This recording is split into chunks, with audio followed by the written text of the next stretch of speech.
Well, good morning and welcome to another cup of cosmic coffee. I'm Danielle Adams and I'm the Deputy Director for Marketing and Communications at Lowell Observatory. I'm filling in for Jeff Hall, who is unable to be with us this morning. And I've got with me Kevin Schindler, our historian. Why don't you say hi, Kevin? Hi, great to be here. We've got a fun episode for us today, looking at science in the community of Flagstaff.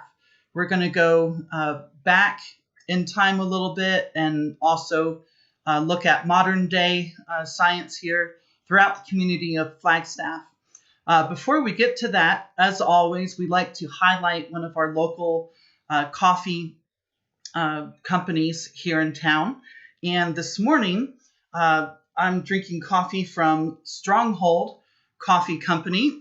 For locals, this used to be called Single Speed, but now they're Stronghold Coffee Company.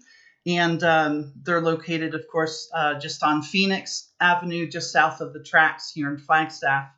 And they are currently closed as we are here at Lowell for the coronavirus. But they are looking to open up some online ordering coming up soon. So be sure to find them online at strongholdcoffeeco.com, and they'll be having that online ordering coming up pretty soon. You know, Daniel, it's fun to have Stronghold on because the owner, Linda Apple, has been affiliated with Lowell for years, kind of unofficially.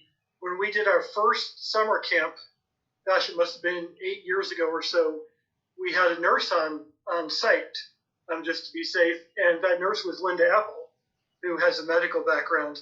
And now she's running the coffee place. So it's nice to see. It's typical Flagstaff, those relationships that you develop and they continue in different ways. Yeah, absolutely. And it's darn good coffee, too. So, yeah. We are absolutely fortunate here in Flagstaff to have so many good coffee companies. And they also have a couple special brews that we like. There's the Pluto is a Planet drink. Yeah. And also a Dark Skies Martini, I think it is. It's called. Yes, those are boozy coffee drinks with some extra alcoholic kick in there. And Pluto is a Planet is a very yummy drink. And it's we're all looking forward to everyone opening in their time when they're ready and when we're all ready. So, cheers to Stronghold. And let's go on to take a look at what we're going to be talking about here this morning. So I've got this fun quote up from Ira Flatow. You can't get a cup of coffee in Flagstaff without bumping into a scientist. Too true. And, he was here years ago, and I just realized I left a W off his name, so apologies to him. But he was here years ago for our annual Festival of Science. He did a live Science Friday broadcast, and when he was here, he talked to several of our scientists, including our director, Jeff Hall, Brian Bass, then with the Coconino Community College and others. And it really, I think, highlighted in his mind and then with his audience, just how much science is done here and the heritage of science we have in Flagstaff. And, you think about this community historically, lumber town, railroad town, but as the town was being developed, science was here from the very beginning. So you had scientists rubbing shoulders with sheep herders and cattlemen. It's just part of the fabric of Flagstaff. Yeah, and I heard that when I first came to Flagstaff that, there's a rather high concentration of scientists here. And it's true. You keep running into people just going about your daily life. And I don't know, I've never found out if this is true. I don't know how you prove it, but years ago I remember hearing that there are more astronomers per capita in Flagstaff than anywhere else in the world. That's been several years ago, but it does, again, reinforce that point, but we have a lot of science going on here. Absolutely. And, I think, when I think of the science here, I think three things come to mind. I mean, a lot of things come to mind, but there are three things that come to mind. One is that Flagstaff is so often involved in science that has the attention of the world. Right now, with the coronavirus going on, TGen here in town with Dave Engelthaler and Paula Keim and their teams are studying coronavirus and trying to characterize it. And that's how Flagstaff has been going back 100 years plus of being at the center of really, worldwide scientific research. Another one is Pluto. Flagstaff is Pluto Town USA or Pluto Town World. There's, virtually every major discovery with Pluto has ties to our town. And when the New Horizons spacecraft flew by in 2015, the mission that turned Pluto from a dot into a world with this heart-shaped feature named Tamba Regio after like Tamba, who worked here at Lowell and discovered it. The attention of the world was on Pluto and Flagstaff because it's such a tie here. And I think the other thing that I think of with the science here is the impact it has on people in general, inspiring people of all ages. We're especially interested in youngsters, getting them inspired about science, but really inspiring them about the universe and to be critical thinkers and just appreciate the universe around us.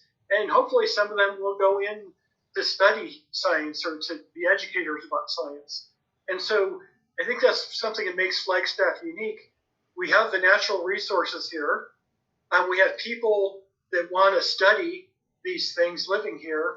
And we have a community at large that really supports the scientific research and gets inspired by it. And so I think that, from going back decades till today, those are things that really, highlight science in Flagstaff. And another reason why, we think about celebrating science, the Flagstaff Festival of Science that's been going on for 30 years now is the oldest continuously operating science festival in the Western Hemisphere. And again, that's a testament to, the science being done here and our community's celebration of that science. Yeah, and tell us, who are we looking at here in this image? This is somebody that many people in Flagstaff are familiar with, but I'm not going to tell you yet. Okay. All right. It'll be a mystery for later. This is somebody known, but this is a young person that attended Festival of Science events with her father when she was younger and got really interested in science because of where she lived. And she went on to study science in college and came back to Flagstaff and is playing a role here today. So we'll talk about her a little bit later on. Awesome. So I think, maybe, we've talked about Flagstaff as such a center of science. I think maybe it's useful, as a historian, to look back and see how that all began, to see why we became such a center for science. And really, we could go back. I'm going to talk mostly about sort of modern history, but we could go back to when the Sinawa were living here. And there are places, living out at what we know today as Wapaki. There's a location called Kraken Rock that local archaeoastronomer Brian Bates believes the alignment of rocks there allowed the people to tell the time so that they knew the time of year, so they knew when it was time to plant the crops, for instance. And so that's not, pure science maybe in modern standards, but it's using observations of the universe around us to help our everyday life. So really the ancients were in some ways early scientists here. But then, if we jump forward to when European settlers started coming, we have kind of three phases of scientific exploration in Flagstaff. The first is in the mid-1850s, and those are what I think of as kind of basic surveys that people that came out here for other reasons, but had some scientists along just to make observations. So, in 1851, well, if we go back, 1848, 1849, gold was discovered in California, and people were rushing west to be part of that. And so the United States government wanted to establish travel routes for people to get west. So that was one reason for having these expeditions. Another is right before that we had got land from Mexico and it had never been explored so much. So they wanted to send explorers out here to learn more about what the land was. So for those two reasons, the mid-1800s, there were several expeditions that came out here. The Sitgreaves expedition came in 1851, and they were looking to establish a water route to come out here, to go west. So they traveled along, and the way they got to what we know today as Grand Falls, which is depicted in this drawing made during that expedition, they kind of got stuck. They couldn't continue on, so they went around it. But they still came into Flagstaff as we know it today and made some scientific observations. And then in the next few years, the Whipple survey, which was looking to establish a railroad out here, and then the Beale Road, the leaders of the country were trying to figure out a railroad route. That's why Whipple came out here. And they weren't quite sure where to put it yet, but they knew they wanted to get people out here. And so they decided, for now, let's build just a road for stagecoaches and wagons and stuff. And so they built the Beale Road, what we know today as the Beale Road. And there are remnants of these roads around northern Arizona that people can see. So all of these expeditions came out here, and they had scientists along collecting, plant fragments and animals and making observations to get a better understanding of what the place was like. So this was some of the early science that was done here. And then we move on to the 1880s when it wasn't just expeditions coming out here and they happened to pick up along the way whatever they found. Now we got targeted research out here where there are expeditions coming here specifically to do science in this area. One of the early ones and most famous is Clinton Hart Merriam. And Merriam, based on his observations in the northern Arizona area, looking at the plant life and animal life and so on from the desert area up to the San Francisco peaks, he developed his life zones concept, which is just a classic ecological study that is the basis of what we still use today. So he came out here to Arizona to do that. I think another person that so many of us are familiar with is John Wesley Powell, the former Civil War soldier who came out here in 1869 and took several people down the Colorado River and explored it for the first time. And then he came years later. He kept coming back, went down the Colorado River more. He also came in Flagstaff, and he studied a lot of the geology around here. This is a picture of him. He would stay with the Reardon brothers, and when he stayed here, he would look around and do some geology. Out at Sunset Crater, he's the one that named Sunset Crater. And I'm not going to read this whole thing, but essentially he said, he called it Sunset Mountain because of the brilliant red color when the sun was setting just right on it. So there's a lot of heritage of Powell in northern Arizona, and you see the name around a lot. There's John Wesley Powell Road in Flagstaff, for instance, and other things. So this was the second phase when we had scientists coming here specifically to study the science out here. And then we get to the third stage. And Danielle, you probably are very familiar with this picture. No, never seen it before. Most of us in northern Arizona are familiar with this picture. In 1894, Percival Lowell, who is a wealthy Bostoner, came out here and decided he wanted to set up an observatory to study Mars, particularly. He lived in Boston. There was light pollution. There's pollution from factories. So he decided to come out to Arizona, and the skies were so dark in Flagstaff. The conditions were really good. And he set up his observatory in what would be the first permanent scientific establishment in Flagstaff, Lowell Observatory. This is 1894. This is 18 years before Arizona is even a state. And so when you think about the development of Arizona and the development of northern Arizona and Flagstaff, science was part of it all along. It was part of that whole thing. And so, as the first scientific establishment of Flagstaff, and the fact that we're working here, I want to talk about Lowell just a little bit, because it helped really lay the path for Flagstaff as a place to do science.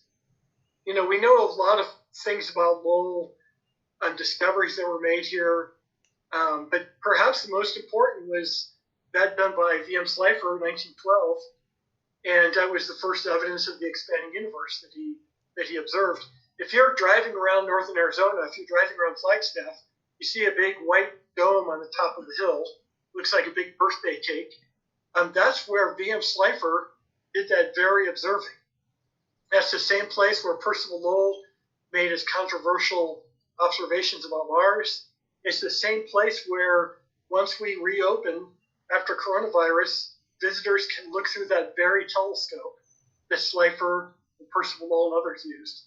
So, I think Lowell is a great example of the science being done here, because we've been doing it long enough. We have this great heritage, world-class discoveries, but also using it to promote the excitement about science. Yeah, and I think, that connectedness, to be able to look through what was long ago an exquisite research instrument that, of course, in recent years has been fully restored. But to be able to put your own eye to that same instrument is really astounding, and it kind of helps connect you to the science that was done there. It really does. You're walking in the footsteps of these people that came before us. And, to be able to stand at that telescope and think this is where the first evidence of the expanding universe happened, right here. This is where Percival Lowell popularized the idea of life on Mars. This is where Apollo astronauts looked through the telescope to study where they would be going. It really gives you chills. I've been working here now for 25 years, and I still go in that dome and still take pictures every time I go in, because it's, kid in the candy shop stuff. We get to work with this stuff. And after all this time, it hasn't lost its excitement. So, when we talk about Lowell, we mentioned before about the discovery of Pluto. That's perhaps the best known discovery made of Lowell, if not in Flagstaff. And again, it brought the attention of the world to northern Arizona, and again, helped cement northern Arizona as the place to do research. And as I mentioned, we have this heritage. We've been doing this a long time, but the heritage is cutting-edge research. We've been doing it for a long time. We did it back with that Clark telescope. That was one of the best telescopes in the world. Today, we have the Lowell Discovery Telescope that local partners such as Northern Arizona University, plus other partners around the country, work with us, and scientists from around the world use this. And it's a remarkable telescope, the fifth largest in the continental United States. And in working with Yale University, we have an instrument on there that can detect Earth-sized planets around other stars. That's just phenomenal, the technology we have here today. And that's the heritage of the science being done in Flagstaff. It's this heritage of cutting-edge research that's been going on for a long time. Yeah, it's really incredible. And I think, in just in finishing talking about Lowell, another thing I think we have to talk about is how the science that's being done here, there's so much science that's critical to the entire world. We mentioned the coronavirus and world-shaking discoveries like Pluto and expanding universe. Flagstaff is also one of the leaders in dark sky preservation. The first dark sky ordinance in the world was established right here in Flagstaff in 1958. In 2001, Flagstaff was designated the world's first international dark sky city. Our director, Jeff Hall, is a leader in working with community members of all different perspectives in finding solutions to protecting our dark skies. It's just a heritage that continues on today, the work of Chris Luganbiel at the Naval Observatory, Flagstaff Dark Skies Coalition, and scientists around the community. Flagstaff is the place that everybody else looks to as the prototype. This is how to do it. Because we have scientists working with industry leaders to come up with solutions, and working with government agencies, all working together to try to come up with common solutions. And I think that, to me, gets at another important point of science in Flagstaff, is that, as our director, Jeff Hall, has said, and before him, places like Lowell Observatory don't look at themselves as ivory towers up on a hill, separated from everybody else. We're part of the community. The science we do, we want to share with our community and beyond, and that's why we have public programs to share that. And that's why leaders of the observatory are leaders in the community. One of our scientists, E.C. Slifer, was mayor at one time. Name a committee in town, and a Lowell person has probably been on it. So that connection between the science organizations and the community of Flagstaff, I think, is another thing that makes Flagstaff really unique with the science. Mm-hmm. And we think of, the sponsor today for Cosmic Coffee, Stronghold. They have those two drinks that are space related. It shows that community interest. Karma Sushi has a Pluto roll, and they have a giant leap roll. And we have that sort of stuff around town, those connections between the science and the community itself. Yeah, that's been a really fun part of being in Flagstaff, seeing how many different parts of the community get involved in those aspects of science. You can think of Mother Road and their production of the special Pluto Porter for our I Heart Pluto Festival. You can think of Late for the Train and their Dark Skies Mocha. I mean, it just goes on and on. There's Dark Skies Brewing. It's a really fun part of being here in Flagstaff. It is, and even, there's those of us who work in the science fields, whether it's doing the science or educating people or, supporting those efforts. But even if you're not doing science, it's just part of who we are, and people get excited about it. This is neat stuff. Mm-hmm. And if you don't study science, that's fine. But science is around us. To better understand the world and how things work, I think, is an innate part of us as human beings. So I talked a bunch about Lowell because that's the first permanent scientific establishment, but we've got so many others that I want to, just mention.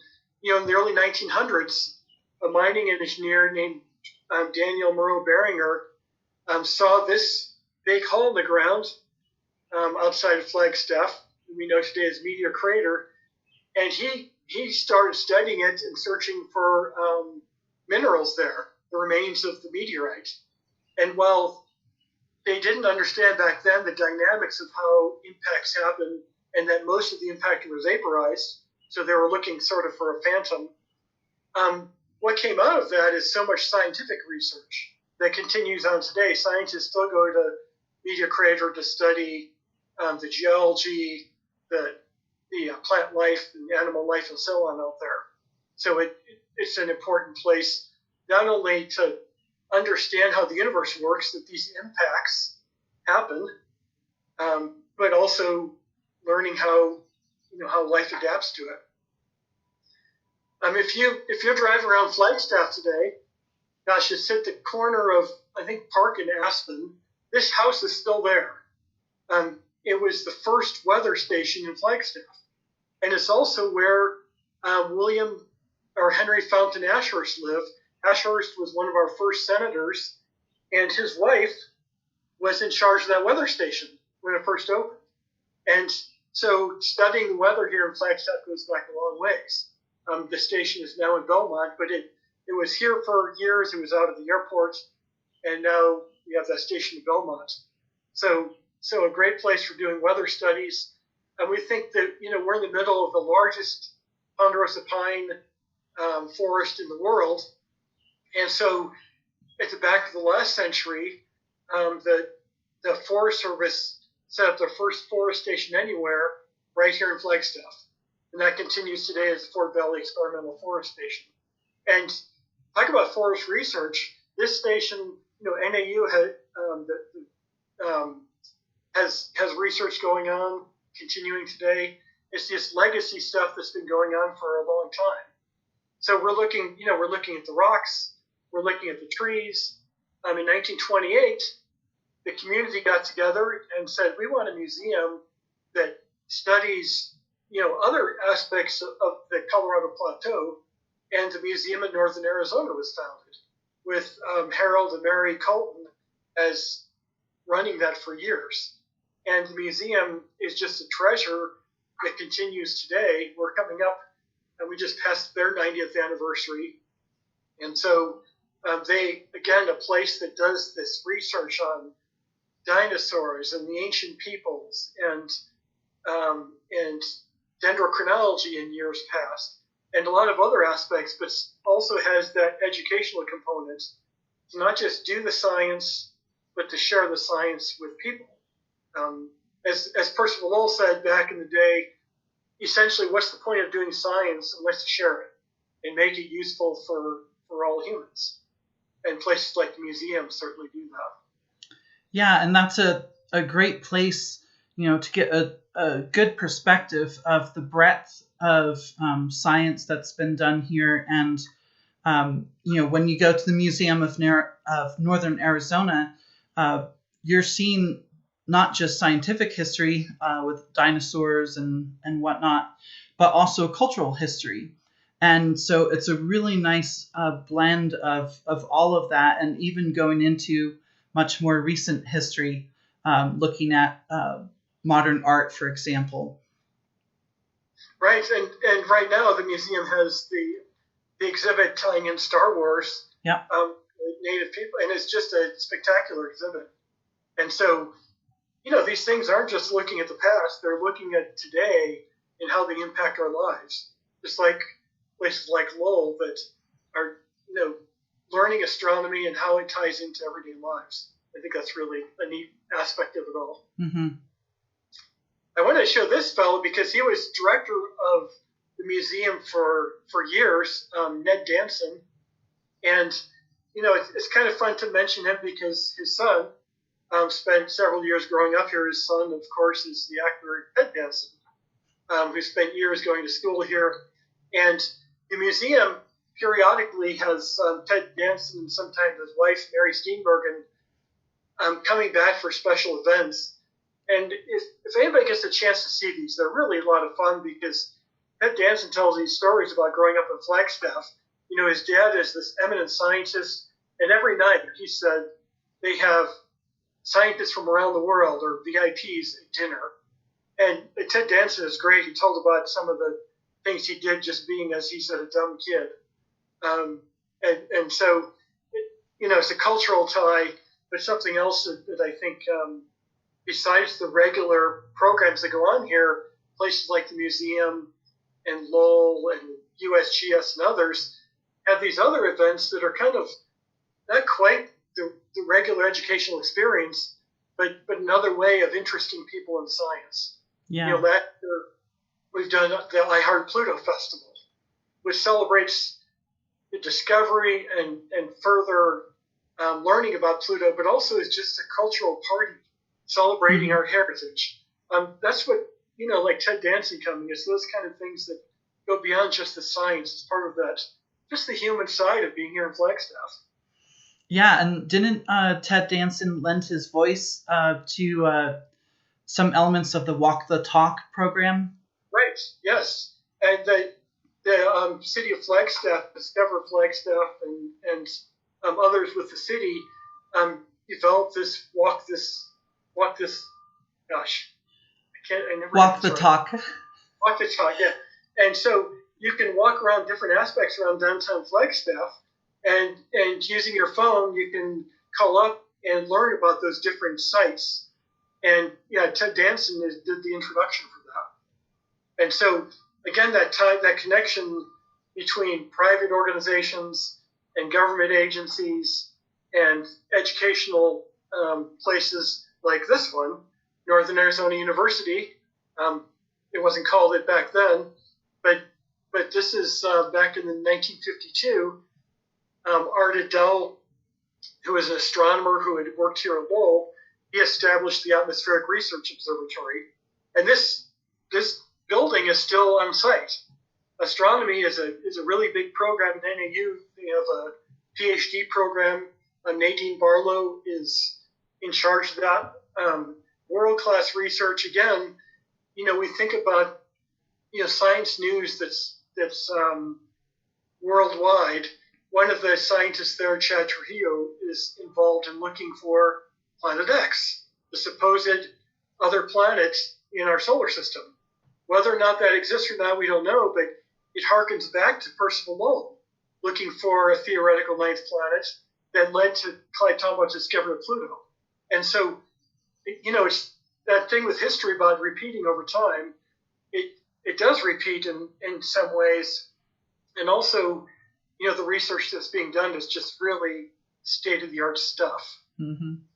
And there's so much more being done at NAU that, we're just touching on here. Nadine Barlow is in charge of that department.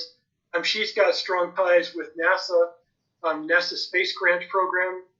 And again, it's not science that's just being done locally. This has worldwide impact as we talk about this. The Naval Observatory, I think one of the neatest things about driving up the hill west of town and going to the Naval Observatory is thinking that we're at 7,000 feet elevation, and there's a huge ship's anchor sitting outside in front of this telescope dome. And that's the Naval Observatory, their Flagstaff station that was established in the 1950s to take advantage of the dark skies here. And research that continues on today. I think, as we talk about science in Flagstaff, we've mentioned Percival Lowell and Beringers and others, but one person who is legendary is Gene Shoemaker. Mm-hmm. He's the one that put the USGS out here in 1962-63, considered the father of astrogeology, which is geology on other planets. And, in the past couple of years, we've been celebrating the astronauts training here for the Apollo missions and the moon mapping being done here. So much of that was due to Gene Shoemaker, who showed NASA the need of training astronauts and the importance of the geology in northern Arizona. So that resulted in them all coming out here to train. So the USGS does so much. It's not just geology. They do water resources and a lot of other things. Again, a spectacular location, and the science they're doing this worldwide. It started back in the 60s. They were mapping the moon. They're still mapping planetary bodies today. One of the aspects of what they do. And also the astronaut training that was happening in the 60s is also still occurring today as well. Right. It's this idea that, this started years ago, but these things we're talking about aren't just historic footnotes that, this science was done here. Like you said, it's still going on. Lauren Edgar and others at USGS, they go down to Houston and do classroom training with the astronauts, just like the geologists here did back in the 60s. And then they brought the astronauts to northern Arizona, going to some of the same places where the Apollo astronauts did to train for future potential missions to the moon and Mars. So yeah, it's still continuing today. That's, we talk a lot about the scientific heritage and legacy. It's me that it's been going on for a long time, but it's still going on. It's not just something from the past. Now, before we continue, we've got a question in the chat from Jonathan Ford. He asks, are there any plans to restore and or utilize various historic telescopes or sites at Lowell? Could the Pluto telescope and the moon mapping refractor be used for viewing or astrophotography? Well, that's a great question. And in fact, Jonathan, you're thinking just like we do. Because a few years ago, we did restore the 24-inch Clark telescope. That's the big one you can see from around town. And then another 2 or 3 years ago, we restored the Pluto Discovery telescope to where they're working perhaps better than they ever did, even when they were first built. And the 24-inch, we're using that, when we're open, that's in use every day for tours during the daytime, telescope viewing at night. And the Pluto Discovery telescope is a type of instrument that doesn't have an eyepiece on it. It was used to take pictures. And so, again, that's something that when we're open, we have tours that go in there and such. And so it is important for us to preserve that heritage as we continue to bring in new telescopes, like our Open Deck Observatory, the Giovanni Open Deck Observatory, which is kind of an homage to those other telescopes, but allows us to have a lot more people being able to view a lot different things. And that's kind of phase one of our new Lowell Observatory public experience, where in the next couple of years we'll have our new astronomy discovery center that is state-of-the-art with 3 stories of science education and excitement, with a rooftop observing plaza that takes advantage of our dark skies here. And so yes, we're going to keep restoring these telescopes, using them for visitor programs, for doing astrophotography, and then continue to expand that visitor experience also. How's that for a long answer to that question? Very thorough. And what we've talked about here mostly is what we think about as basic science. Science that you do for the sake of understanding and learning. But then we have applied science. Applied science is using that understanding and developing products that help humankind. And W. L. Gore is a classic example of that.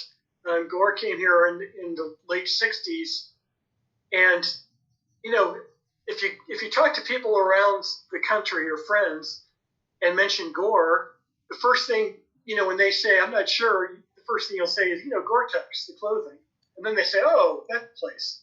So many people know that Gore does clothing, but here in Flagstaff they have the big medical products division. And this is spectacular what they do. They're creating, building life-saving devices there, stents and other things used for surgery by doctors around the world. And even during the coronavirus, their manufacturing team is still making these things because, people are still, getting sick and need these medical devices. So Gore is really a leader of this community, one of the larger employers in town, Northern Arizona University, Gore, a couple of big ones, and doing this, creating these life-saving devices, which I think, employees at Lowell, we have so much pride in what we do because we're learning about the universe and sharing that excitement. At Gore, talk about satisfaction. They're all working on a team that's creating, products that are saving lives. Mm-hmm. Satisfying as that. So, we think of science not just learning about the universe around us, but using that information to better our lives. And that's certainly something that Gore does. And, I kind of leading up to the 1990s, and then I could go on all day, but I know we have to not do that. So, the Arboretum set up shop in the 1980s, and the Arboretum, again, a place for doing education and research. And what a unique environment we have, the plant life we have here. And we have scientists coming from around the world, again, to study the unique atmosphere and environment here in Flagstaff. So those are kind of places that were established to set the foundation for science in Flagstaff. We have places that study the skies, anything from above us to below us, the skies, the ground, the water, the trees, the plants, the animals, the people. There's science studying all that stuff here. And then there's also science like GORE and TGen and other places that are developing methods and products to better our lives based on the research being done here. And as I mentioned before, a key to the science here is we have the natural resources, we have the people here to do the science, and we have this community that loves celebrating this stuff. You have festivals around the world that celebrate beer and food and art. Here in Flagstaff, we have a science festival. We celebrate our science. And it's been going on now. This is a book that was written a few years ago. It's now in its 30th year and going stronger than ever. So I think in just ending, I just want to reiterate how important science is to us. Even for those who don't do science here, it's part of who we are, and we all learn something. We take our kids to these events to get them excited about the universe around them. And as I mentioned before, the world-class science being done here. We have, back when anthrax, we had anthrax scares and contamination several years ago, Paul Keim in the lower left was one of the leaders in solving that. Today, coronavirus with Paul Keim and David Engelfeld and their team is one of some others around the world working to characterize this. So these things that have interest around the world, is being studied here. And then we think about other science in the news.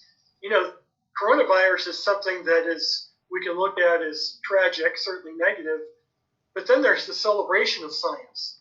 In 2015, when New Horizons flew by Pluto, this gathered worldwide attention. And I just wanted to show this picture because, again, it shows how important Flagstaff is to worldwide science. This is a picture of a live NASA broadcast filmed from New Horizons headquarters in Maryland. And we have on the left the NASA TV host. But look at these people. This is the panel that was first brought on to reveal the first images. So Alan Stern, the principal investigator, is on Lowell Observatory's advisory board. Will Grundy is a planetary scientist here at Lowell today. Kathy Olkin used to work at Lowell. John Spencer used to work at Lowell. Almost all these people here have worked in Flagstaff or currently are. And that's how it is. Flagstaff, Northern Arizona is really, we don't just do science, we do it really well. And we have world leaders doing it. And then the last thing I wanted to show, we mentioned this young lady. Yes. That whole idea of doing science to learn and to better our lives, and also to inspire people to want to learn more about the universe. This young lady, I don't know how old she was here, 4 or 5 years old, or 6, I don't know. But she's Samantha Gorney. And Samantha, when she was younger, she grew up in Flagstaff. Her dad took her to the Festival of Science. That helped inspire her to want to go into science. She went to University of Arizona, returned to Flagstaff, and started working here at Lowell. She helped develop our first summer camps, and now she's our deputy director for public programs. Largely because of the science she learned here as a kid, and now it's the next generation. And now she's inspiring people to learn about science. And so I just love the continuum of all this. Percival Lowell, who talked about life on Mars. And he inspired writers such as H.G. Wells and Edgar Rice Burroughs, whose writings inspired Carl Sagan. and future astronauts whose work inspired current astronomers here at Lowell, who are now inspiring kids to want to go into science. And it's this continuous line of inspiration, I think, that's really neat. And Samantha's a great example of that. Yeah, and that's really a big part of what it's all about, isn't it? Is inspiring that next generation to carry on the work of science and to continue to learn about our world and learn how we can be good stewards of it. Right. Yep. I think so. So to me, I think there's so much science we can talk about. We've really, in a nutshell, talked about so much that's being done here. And something else we didn't mention that is probably, I think, important to mention is not just that our scientists are leaders around the world and our educators are leaders in the world, but also there's the economic impact. Flagstaff is a tourism town, but beyond just tourism is the science dollars. It's been I think 15 years ago now, an economic impact study was done of how much money astronomy brings into the Arizona community. And back then it was $250 million a year. And that number has certainly gone up. That was before the Discovery Channel telescope was operating. A lot of money is generated that supplies jobs and income for our community. The last couple of years alone, we've had more than 100,000 visitors. And for those guests who are staying overnight, they're staying in the hotels and eating at the restaurants. That's a really important, generator of income. And so, the science that we do is important for doing the science, but also important for our economy here. So it really touches us in a lot of different ways, I think. Yeah, and of course, we're all looking forward to a return to the way things were, or at least whatever this new normal will look like for us. And, we hope through that we can still maintain this strong science grounding right here in Flagstaff.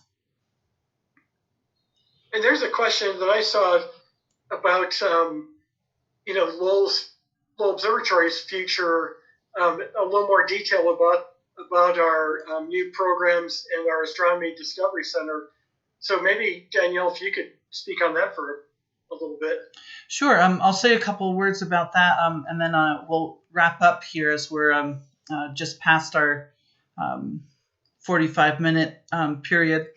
But the Astronomy Discovery Center is a project that we've been working on for a bit. It's a continuation of the master plan that we have for Mars Hill. So that started out with the construction of the Giovanni Open Deck Observatory, that beautiful new public observing plaza that we still really need to get going strong once we are able to welcome visitors back on the hill. And then the Astronomy Discovery Center is the next phase of this master plan. And so that will essentially replace our current steel visitor center with a world-class state-of-the-art facility that has all kinds of exhibits for children as well as for adults. It'll have what we're calling a universe theater with wraparound screens, so that as we're giving live programs, we can really put people, say, on the surface of Mars or on the surface of Pluto as we're talking about those planetary bodies. And at the top, as you mentioned just a bit ago, Kevin, we'll have a dark sky planetarium where instead of having a dome and using artificial projections of the stars, we'll use the splendid dark skies of Flagstaff as a natural planetarium dome. And so that will also have heated seats, of course, because we're here in Flagstaff and winters are cold. And so it'll be a really neat facility to continue to help people interact and engage with science and get inspired to become scientists themselves. And it's, as part of, that's one thing happening in Flagstaff. There's other science organizations that are continuing to do their science and also expand visitor programs, the Museum in Northern Arizona, for instance, and others. So, we've talked about what's happened to this point, but what's still to come is really exciting. Yeah, it really is. Well, I think that will do us for this edition of Cosmic Coffee. Stay tuned for next week. We'll have our regular Meet an Astronomer on Tuesday afternoon at 2 p.m. Arizona time. Another cup of Cosmic Coffee next week at 9 a.m. on Thursday. And then stay tuned. This weekend we'll have new editions of our newer video series. One is Mars Hill Almanac, which will point you towards celestial events happening over the next week. And the other is Sagas in the Sky, which tells the story of some mythologies happening in the stars. So thank you so much, everyone, for joining us, and we'll see you shortly.